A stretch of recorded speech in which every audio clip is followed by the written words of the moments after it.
The war goes on sa asawa ng asawa ko. Pero kabaliktaran ang mga love life ng mga bida. Si Jasmine Curtis Smith, suportado ng BF kahit sa love scenes. At habang si Raver Cruz, proud BF kay Julian San Jose na isa ng calendar girl. Makichika kay Aubrey Carampel. Tanggap ko na po yung nangyari. Let's just all move forward. Tuloy sa gantihan dahil sa maling akala ang mga karakter ni na Jasmine Curtis Smith at Kylie Padilla na sina Christy at Hannah sa tumitindi pang eksena sa hit GMA Prime series na Asawa ng Asawa Ko. Ang di alam ng dalawa, si Shaira, played by Lizelle Lopez.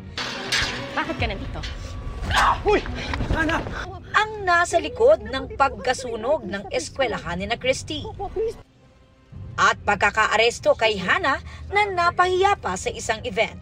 Dahil sa intense scenes, marami ang hooked sa serye na sobrang ipinagpapasalamat ni na Jasmine at Raver Cruz. Marami pang mangyayaring pagbangon. Nakita naman nila na hindi talaga natatapos ang kasamaan ni Shaira. Hindi talaga matatapos. It's about time. Ang dami ng mga nangyaring pag-aapak nitong si Shaira sa kanya.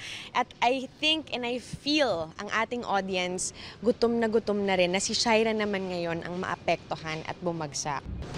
Bukod sa series, isa pang pinagkakaabalahan ni Jasmine ang pagbibidahan niyang thriller film na Money Slapper. Na-challenge daw si Jasmine na talagang ni-level up daw ang kanyang acting at mayroon pang intimate scenes with John Lloyd Cruz.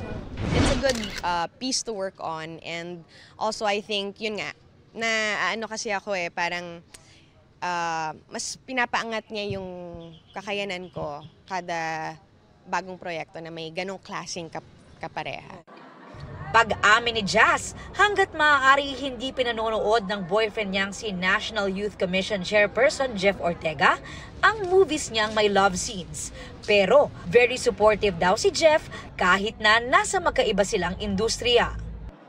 Speaking of supportive boyfriend, ganyan din daw si Raver para naman sa nobyang si Julian San Jose na recently ay nilaunch bilang calendar girl. Proud BF nga raw si Ray na pinakaunang humingi ng copies ng calendar na tinawag niyang obra maestra.